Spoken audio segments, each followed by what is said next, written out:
हाँ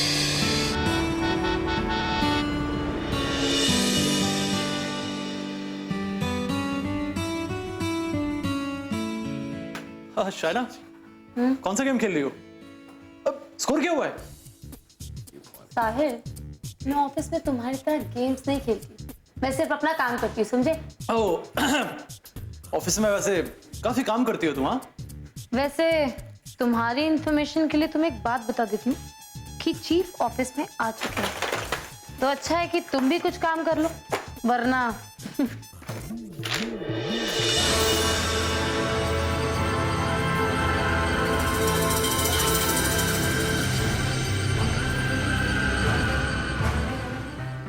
तो अभी कैसी चल रही है जिंदगी?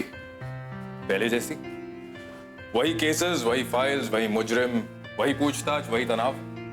अभी तनाव तो हमारे इस पेशे का एक हिस्सा है, और हमारे इस तनाव भरे पेशे से कुछ पल दो पल निकाल कर हंसना सीखो, जिंदगी जीने लायक हो जाएगी। Keep smiling.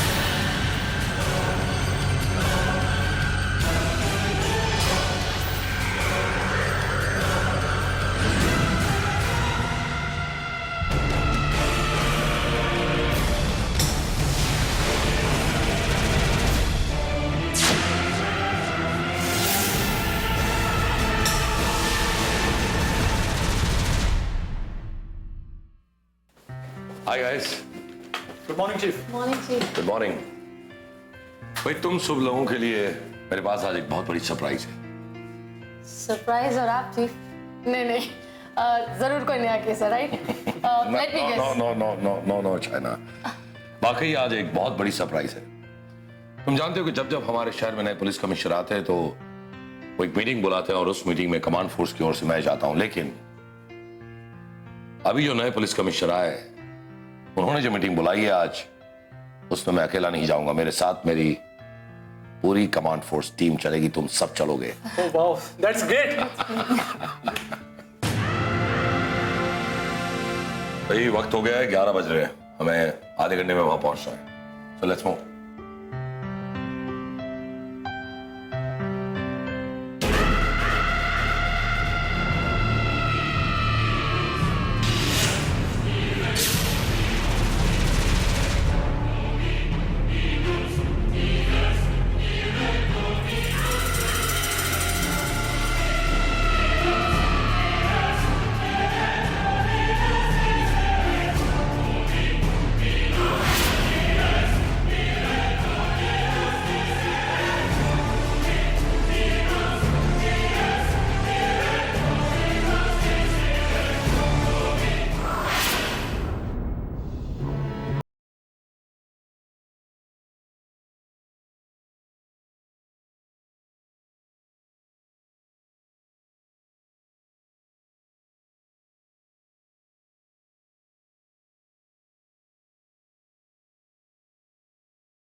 शाना,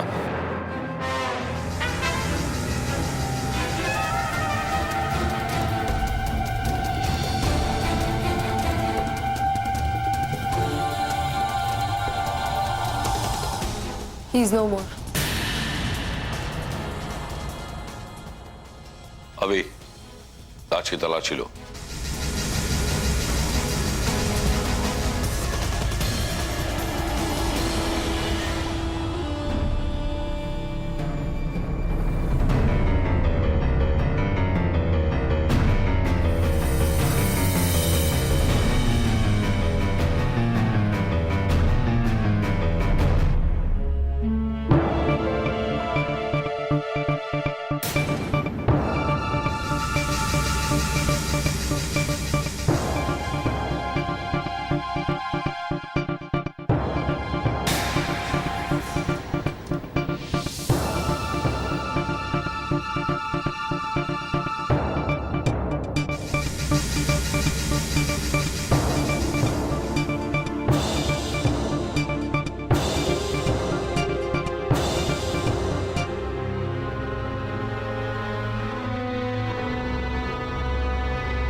पता नहीं ये आदमी हम चारों के साथ क्या करना चाहता था। खैर ये तो हम पता लगा ही लेंगे। लेकिन शायना, फिलहाल इस लाश को लेबोरेटरी में ले जाओ। यस जी।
चीफ, हम चारों की तस्वीरों के पीछे एक मुकर्रर वक्त है, इसका क्या मतलब है? मेरी तस्वीर के पीछे 11:15 लिखा हुआ है और इस वक्त 11:15 हो चुके हैं। तो क्या ये आदमी 11:15 पे मुझे मारना चाहता था? शायद हाँ शायना। 11:15 पर तुम्हें और उसके बाद 11:30 पर मुझे और 11:45 पर मुझे। Shut up, just shut up. क्या बच्चों जैसी बातें कर रहे हो तुम लोग? वो कातिल 11:15 को शायना को मारता, फिर 15 मिनट इंतजार करता साहिल को मारने के लिए, और फिर अभिनव को मारने के लिए और 15 मिनट का इंतजार, और हम कुछ नहीं करेंगे। नॉनसेंस। लेकिन चीफ, अगर उसे हमें मारना नहीं था तो अपने साथ ये खंजर क्यों लेकर आया था? और हम चारों की तस्वीरों के पीछे 15-15 मिनट के गैप से लिखा हुआ वक्त, इसका क्या मतलब था चीफ? और चीफ, उस लाश के पास हमें कुछ ऐसा नहीं मिला जिससे हमें उसकी पहचान पता चले, तो फिर हम उसका इरादा कैसे पता लगाएंगे? वही तो। शायना, तुम फौरन इस लाश का पोस्टमार्टम करो, हमें जरूर कुछ न कुछ पता तो चल ही जाएगा। यस जी।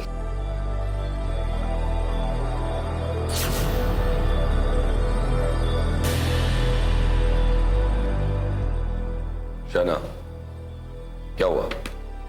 जी, ये देखिए, इस आदमी की जांघ पर ये जख्म है और खंजर पर जो जहर लगा हुआ था इस जख्म के जरिए इसके शरीर में चला गया, इसीलिए इसकी मौत हो गई। Very strange. इस आदमी को खंजर चुभने का एहसास भी नहीं हुआ होगा? नहीं चीफ, इस आदमी ने बेहद पी रखी थी, इसीलिए इसे दर्द का एहसास नहीं हुआ। शायना, इसका मतलब साफ है कि चलते वक्त इस आदमी की जांघ पर वो जहर लगा हुआ खंजर घिसता रहा होगा, और जब तक वो हमारे ऑफिस पहुंचा तब तक जहर ने अपना काम कर लिया। इस आदमी की मौत की वजह तो पता चल गई, अब पता यह लगाना है कि आखिर ये आदमी है कौन। एक मिनट चीफ, एक खास बात और भी है।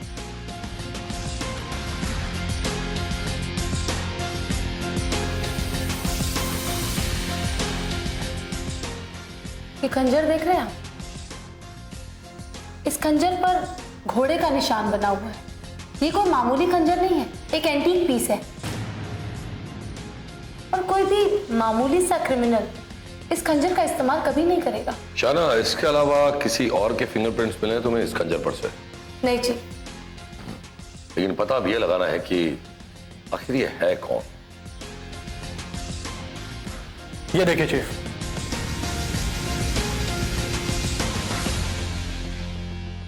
व्हाट? हाँ चीफ। ये कैसे हो सकता है? लेकिन शुरू में तो देख के मैं भी चौंक गया था, लेकिन जब मैंने राघव शास्त्री की हिस्ट्री निकाली तब पता चला कि ठीक आज से 2 साल पहले पुलिस वाले में आग लग जाने के कारण यह आदमी जलकर मर गया था।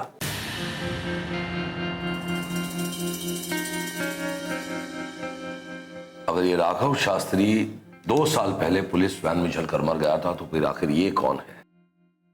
चीफ, कहीं ऐसा तो नहीं कि ये लाश राघव शास्त्री के जुड़वा भाई की हो? अभिनव, इस सवाल का जवाब तो हमें उस जेल से ही मिल सकता है जहां राघव शास्त्री सजा काट रहा था। एक काम करो साहिल, तुम फौरन उस जेल जाओ और राघव शास्त्री के बारे में पता करो।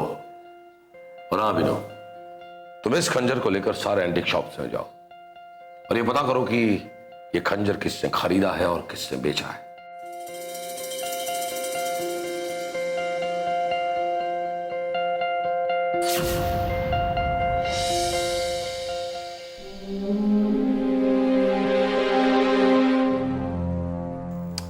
सर, ये लीजिए राघव शास्त्री की जन्म कुंडली।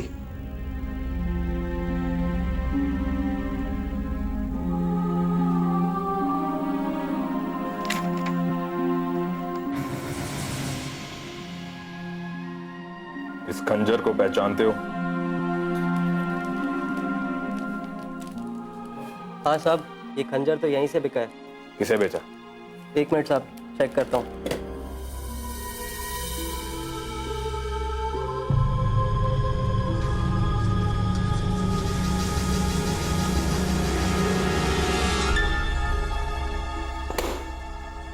जेलर साहब, ये सब तुम पढ़ चुके हैं। मुझे राघव शास्त्री के रिश्तेदारों के नाम चाहिए। रिश्तेदार? राघव शास्त्री का कोई रिश्तेदार नहीं था। क्या राघव शास्त्री का कोई रिश्तेदार नहीं था?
अरे के मजाक करो साहब, अरे जो ही तो नटवर है, नटवर बेवड़ो। हाँ जो ही है। मतलब ये राघव शास्त्री नहीं है? अरे साहब जो नटवर है, नटवर नटवर। अरे साहब राघव शास्त्री को तो नाम आज तक मैं को नहीं सुनी हो, पहली बार सुन रहे हो। साहिल, ये खंजर अपनी कस्टडी में ले लो। अब हमारे पास 2 खंजर है और इसने 5 खंजर खरीदे। बाकी के 3 खंजर हमें नटवर के घर से ही मिलेंगे।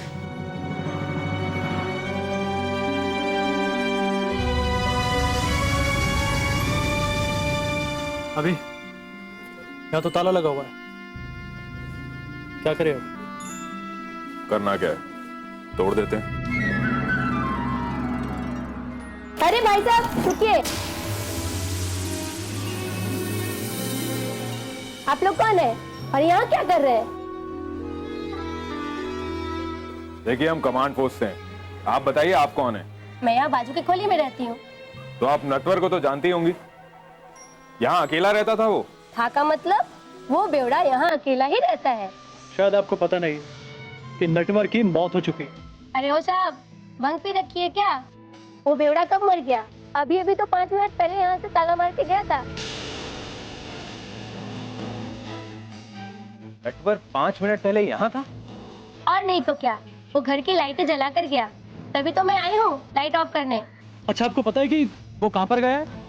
वही पास वाले संपत के दारू के अड्डे पे।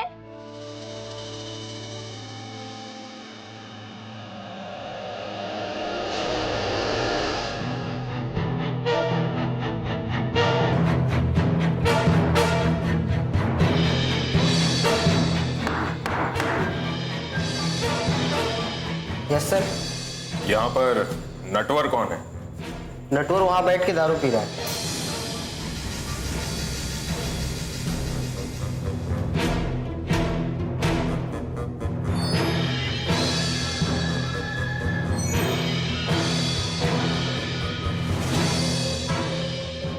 नटवर,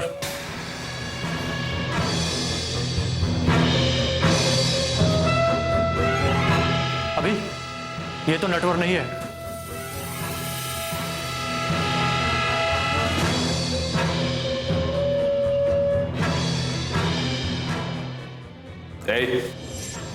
नटवर बेवड़े को देखा तूने? नटवर साहब अभी अभी गया यहाँ से टेम्पो में। टेम्पो में? किसके साथ? ये तो पता नहीं किसके साथ, लेकिन अभी अभी गुजरात के लिए निकला है टेम्पो। गुजरात? टेम्पो का नंबर पता है? MH, हाँ आगे। MH 046464। MH 046464।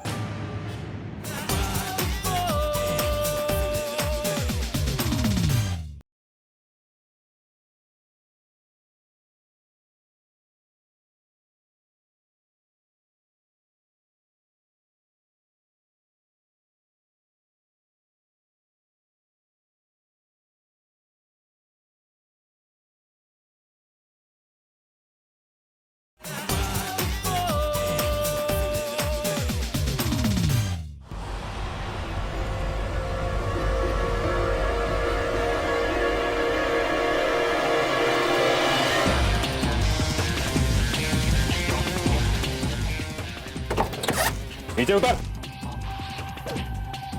अंदर चेक करो।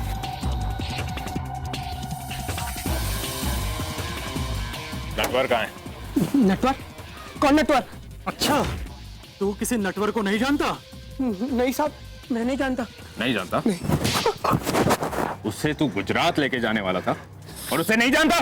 साहब मेरा नाम लालजी है, मैं टेम्पो को गुजरात नहीं घोड़बंदर लेके जा रहा था। अभी इसके टेम्पो की तलाशी लेते हैं, पता चल जाएगा सच कह रहा है या झूठ कह रहा है। चल।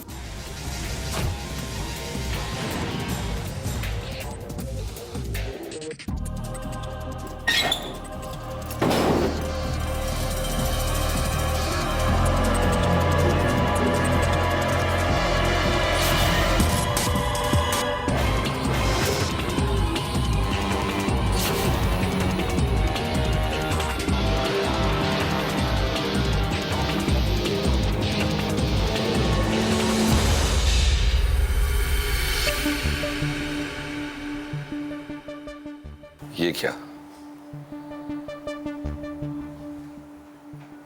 रतनलाल की वजह से ही राघव शास्त्री को जेल हुई थी। फिर रतनलाल ने हमसे झूठ क्यों कहा कि वो राघव शास्त्री को जानता ही नहीं?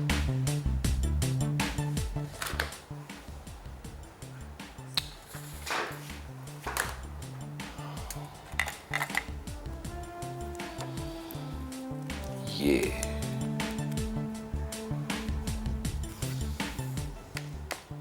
वो आदमी 11 बजे यहां था, यानी कि हमारे ऑफिस। फिर 15 मिनट बाद यानी कि 11:15 को शाइना।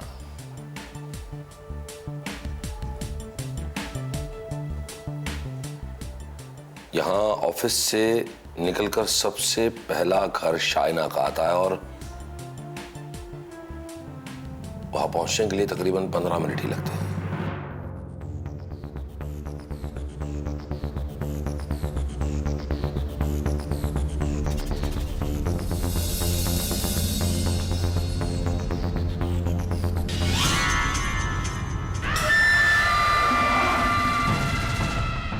शाइना के घर से साहिल के घर तक पहुंचने में भी 15 मिनट। साहिल के घर से अभिनव के घर का डिस्टेंस भी 15 मिनट और अभिनव के घर से मेरे घर का डिस्टेंस भी 15 मिनट।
बुरा वक्त तो टल गया,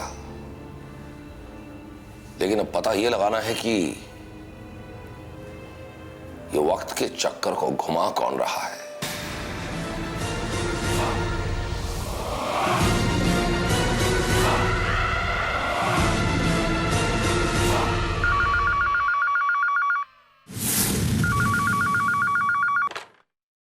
मेजर राठौड़ हियर।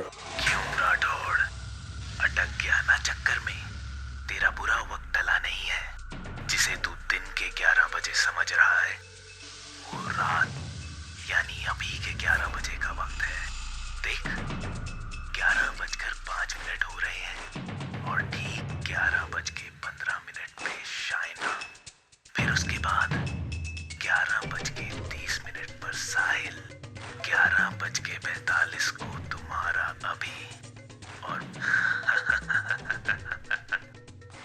राठौड़, बहुत प्यार है ना तुझे अपने ऑफिसरों से?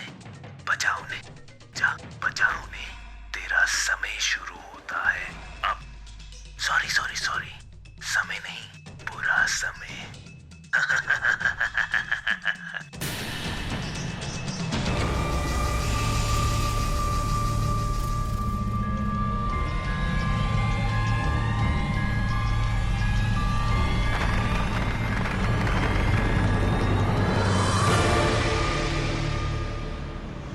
क्या हो गया?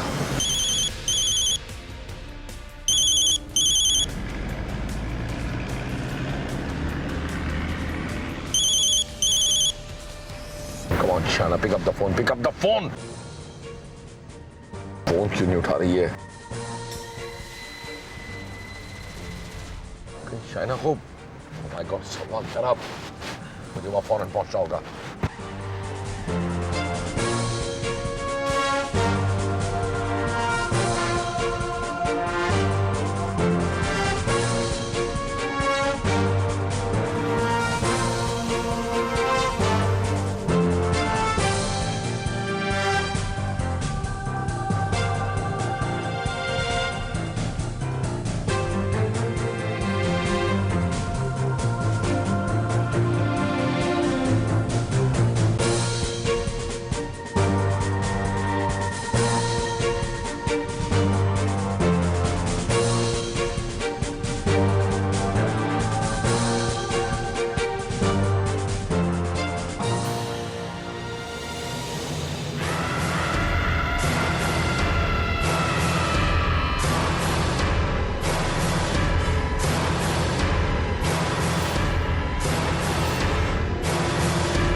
आप यहाँ इस वक्त क्या हो? शाइना, मैं कब का तुम्हें फोन कर रहा हूँ, तुम फोन क्यों नहीं उठा रही हो? जी मैं वो वॉशरूम में।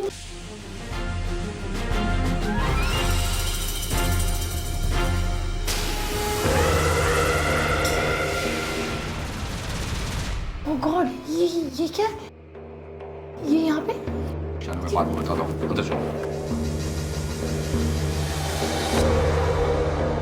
बात क्या है? ये खंजर यहाँ के? देखो शाइना, 11:22 हो चुके।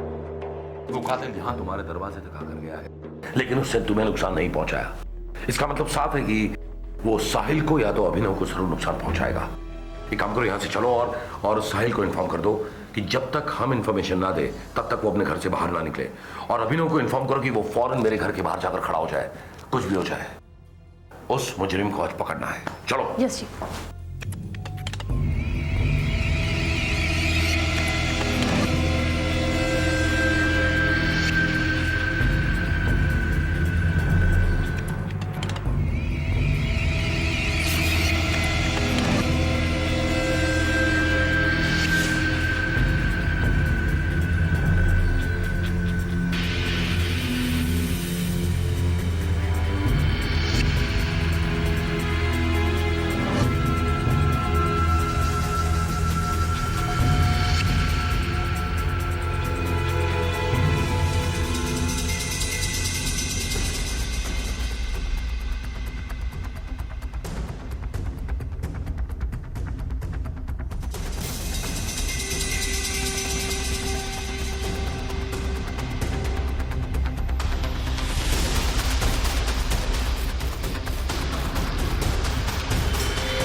तुमने उसका चेहरा देखा था?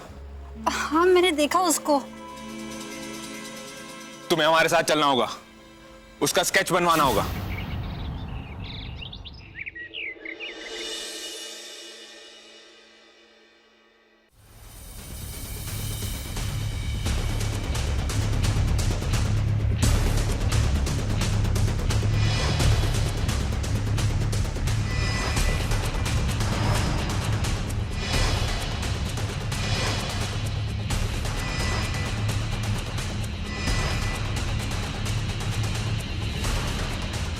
जी ऑफिसर, ये वही आदमी है जो मुझसे उस रात टकराया था।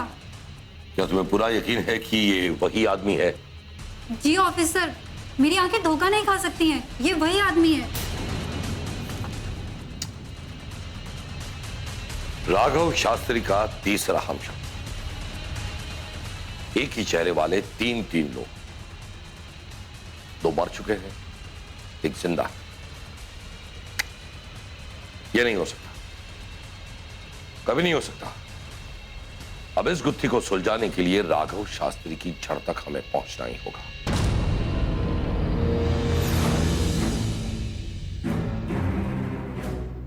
रतनलाल, ये बताओ कि तुमने हमसे झूठ क्यों कहा कि तुम राघव शास्त्री को जानते ही नहीं, जबकि तुम्हारी गवाही की वजह से राघव शास्त्री को जेल हुई थी। हाँ साहब, हमारे वजह से ही राघव को सजा हुई थी, लेकिन राघव बड़ा खतरनाक था साहब। इसलिए जब उसका हमशक्ल नटवर बस्ती में आया तो मैं बहुत डर गया था साहब। मने लगा कि पुलिस वैन में राघव मरा नहीं और अब वो बदला लेने के वास्ते नटवर बन के बस्ती में आया है। मैं बहुत घबरा गया था साहब, इसलिए क्योंकि मैं नटवर से कोई पंगा लेना नहीं चाहता था साहब। अच्छा, ये बताओ कि नटवर को खंजर किसने दिया और उस खंजर पर जहर किसने लगाया? माने नहीं पता साहब, भगवान कसम साहब। साहब मैं तो व्यापारी आदमी हूं, बस्ती में किसी से पूछ लो साहब, मैंने आज तक किसी को कोई बुरा नहीं किया साहब। चीफ ये ठीक कह रहा है, इसने बस्ती में काफी अच्छे काम किए। हाँ साहब, इसीलिए मैंने नेटवर्क को अपने यहाँ काम पे रखा था। मैंने सोचा था कि उसकी चोरी की आदत छूट जाएगी। कल रात जिस नंबर से आपको फोन आया था वो नंबर अभी तक बंद है, और सबसे खास बात, वो फोन भी कल शाम को चोरी हो चुका है। अब तक इस केस में मुजरिम हमसे ज्यादा चालाक साबित हुआ। कहीं ना कहीं हमारी ही कोई चूक हो रही है। कुछ ऐसा तो है जिसे हम देखकर भी देख नहीं सकते।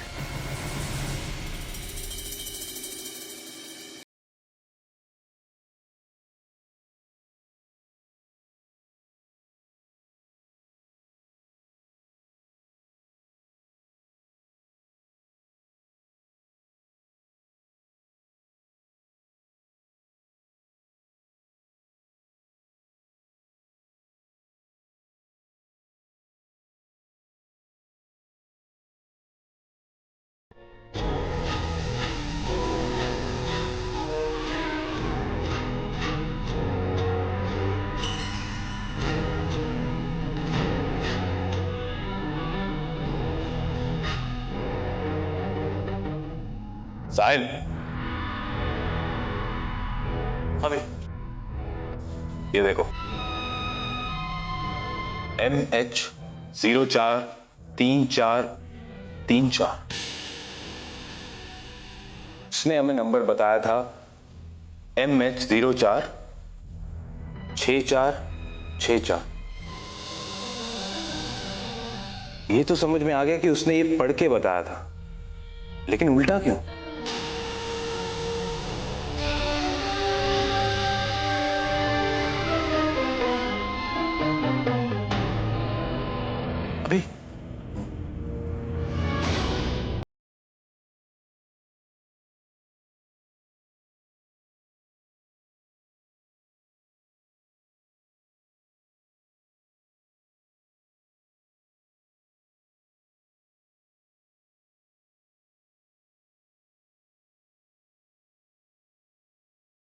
अभी तीन चार का उल्टा रिफ्लेक्शन होता है 6464।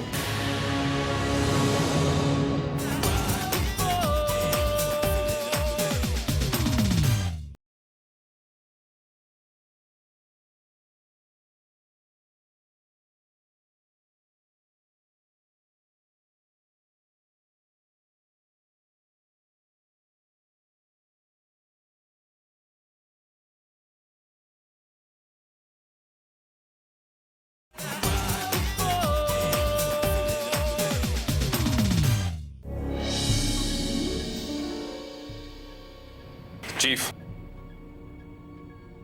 हम उस शराब के अड्डे पर वापस गए थे। वहां पर हमें वो माधव शराबी तो नहीं मिला, लेकिन एक बात पता चली, उसने जो हमें नंबर बताया था वो नंबर गलत था। दरअसल उस अड्डे पर दीवार पर एक नंबर लिखा हुआ था। हो सकता है किसी ने माधव को कहा हो कि दीवार से नंबर पढ़कर हमें बता दे, और इसीलिए माधव ने शीशे में देखकर हमें गलत नंबर बताया, जबकि सही नंबर है 3434। 3434।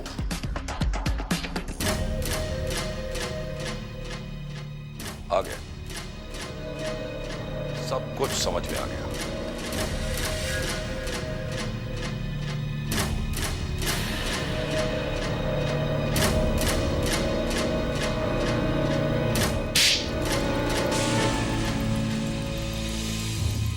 कमांड फोर्स से खेल रहा है तू,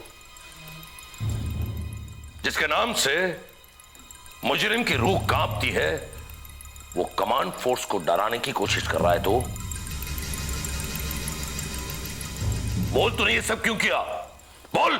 मैंने क्या किया? ये तुम लोग की जाती है। तुम किसी पे भी इल्जाम लगाते हो। सबूत लाओ, सबूत। तुमने हमें गुमराह करने के लिए जिन लोगों को पैसे देकर खरीदा, वो शराबी माधव, उस कैच बनवाने वाली मालती।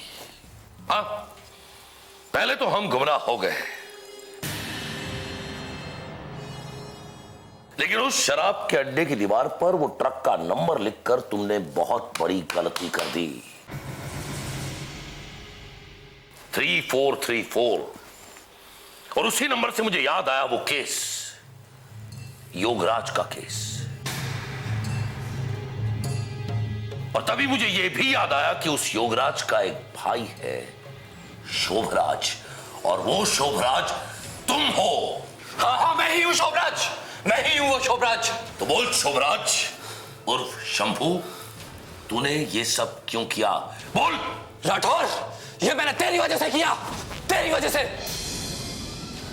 याद है तुझे योगराज, वो मेरा भाई जब तू मिलिट्री में हुआ करता था, तूने मेरे भाई पर देशद्रोह का इल्जाम लगाकर उसे मिलिट्री से बाहर निकाल दिया। तूने उसके दिल पे फांसी के नाम पर ऐसा खौफ बैठा दिया कि उसके मन पे आज भी मौत का डर बैठा रहता है। तुझे क्या मिला?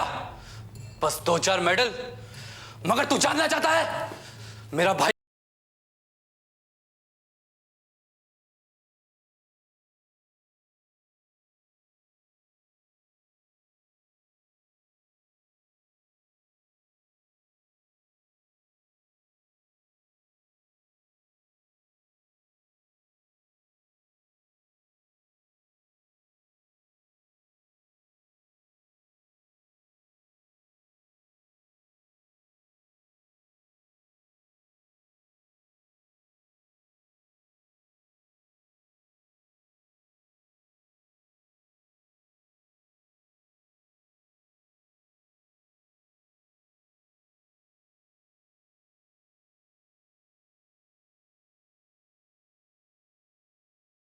जब मेरे भाई को दौरा पड़ता है तो वो 1 घंटे में 100 बार पड़ता है, 100 बार, और उसे हर एक 15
भाई के प्यार में अंधा बनकर तू नटवर की मौत का जिम्मेदार बना। हम जैसे कानून के रखवालों के साथ तूने खतरनाक खेल खेला। अब जाकर खेलना खेल जेल के सलाखों के पीछे। ले जाओ इसे। जज्बातों के बहाव में आकर कानून को अपने हाथ में लेना यह कोई अक्लमंदी नहीं, बहुत बड़ी बेवकूफी है। कानून से बढ़कर दुनिया में और कोई रिश्ता नहीं होता, और इसीलिए जो इंसान कानून को अपनी बुलंदियों के मकाम से गिराने की कोशिश करता है उसका हाल शोभराज जैसा ही होता है। मेरी इस बात को याद रखिए, कानून का सम्मान कीजिए और सुरक्षित रहिए।